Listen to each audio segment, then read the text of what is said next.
guys, have you ever been to an ancient historic site? Well, my name is Faith Lungu and I'm currently in North Cyprus studying architecture.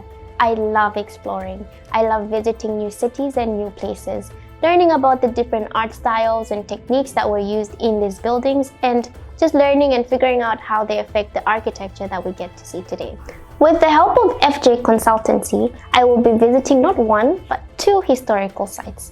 The first being Salamis.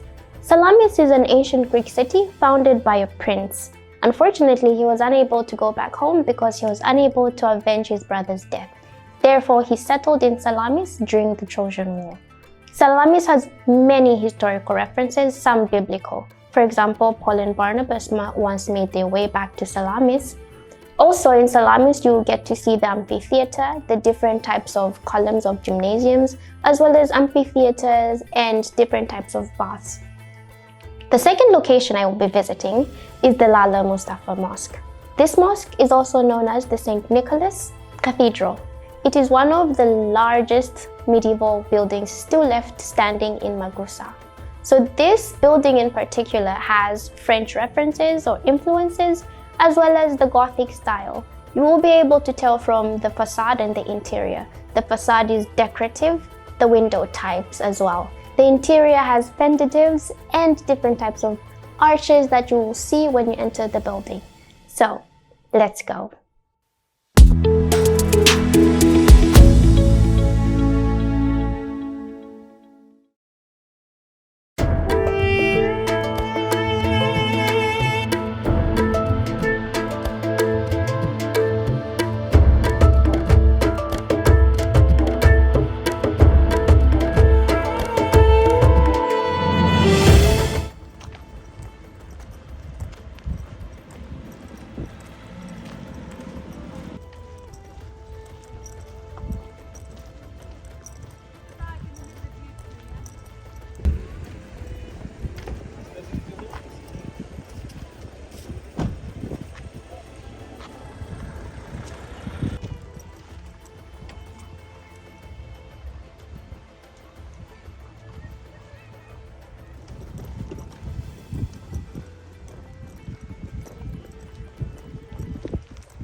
Okay, so this is the official arrival to the Famagusta site, Salamis.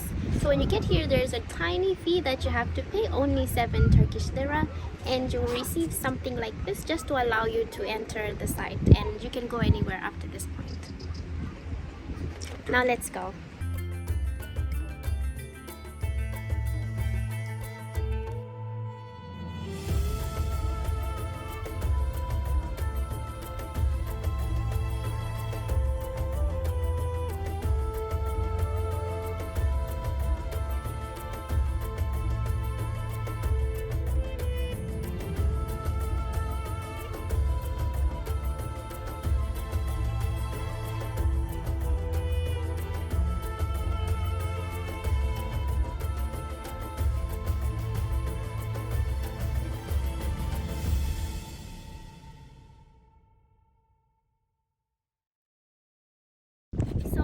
Upon arrival, you're gonna get tickets and you're gonna get a pamphlet. Is it a pamphlet?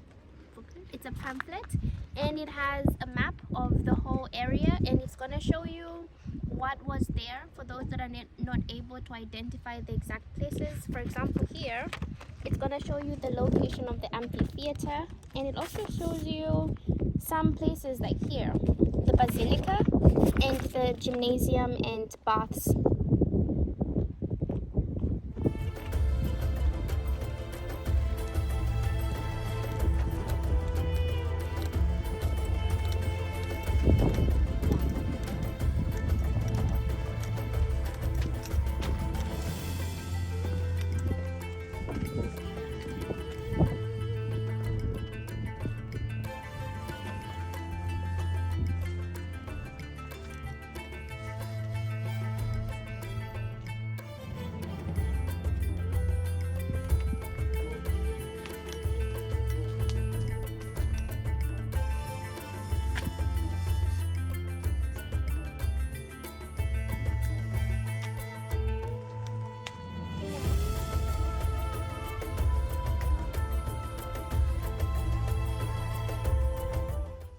Part of the reason why the site is in this state is simply because of natural disasters. So earthquakes contributed to the degradation of the area.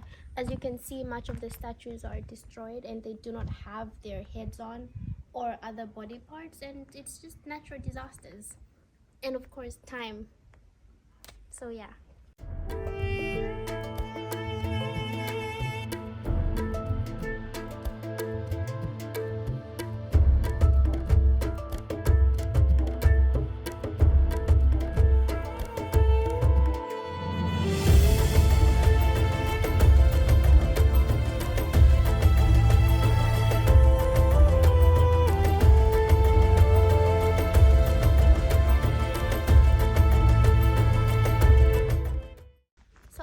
Here we have the columns of gymnasium, if I'm not mistaken, and right opposite we have an example of one of the baths. Actually, as you can see, it's actually sunken to show you that it was used as a bath over here.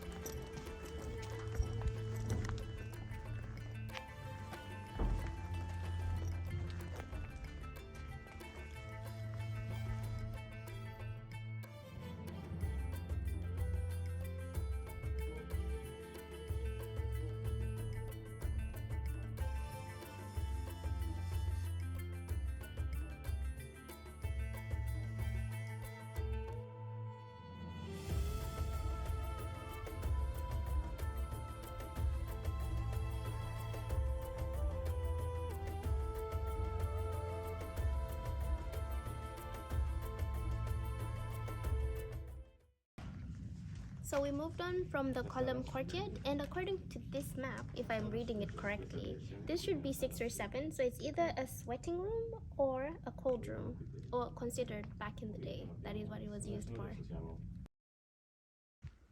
So according to this map, it seems as though majority of the rooms here were either used as gathering spaces, swimming pools, hot rooms, or sweat rooms, and this appears to be a sweat room.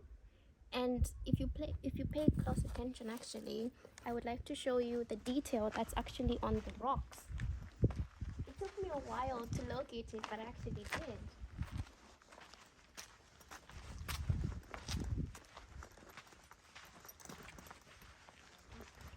As you can see up there, there is a decorative element which is used more like a tile.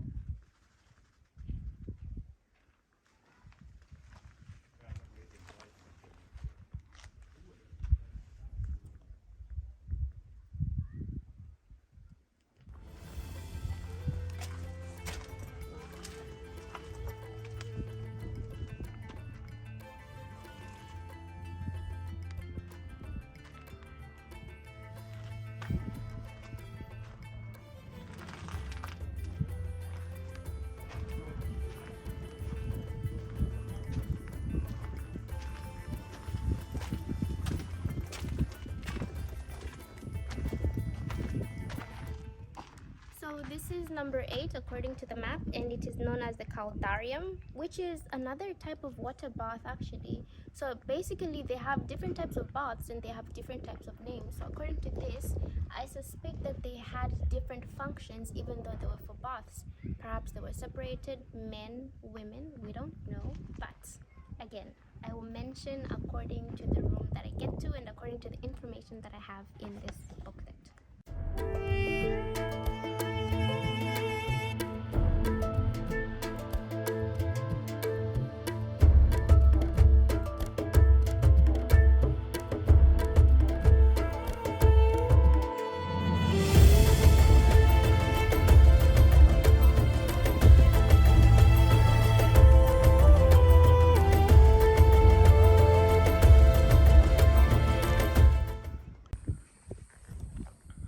So we moved on to the next location, and this is the amphitheater. As you can see, it's quite steep, but the views are amazing once you get to the top, and it's worth the climb.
this is the next location. As you can see, it's quite large, but it was in fact the fish market, and it makes sense since we are surrounded by the sea. So I suspect all the product and produce was brought here and then sold to the locals that once inhabited this area.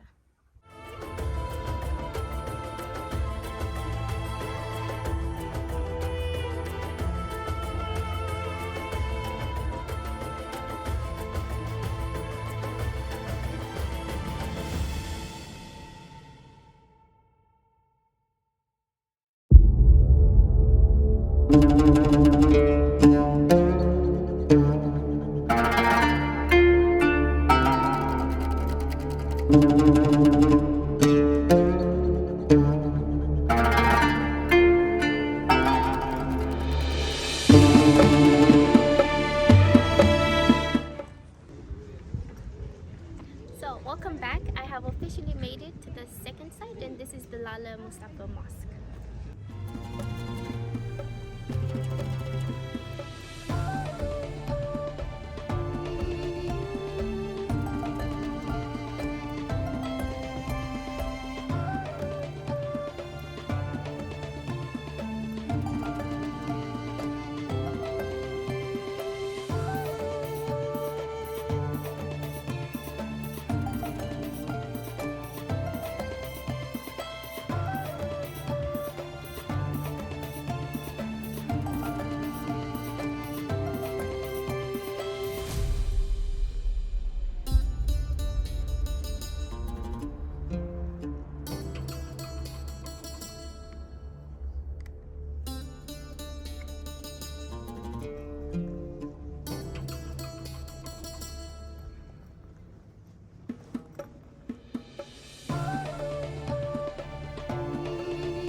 Come to the end of this exploration, and all this was sponsored by FJ Education Consultancy. So catch you next time.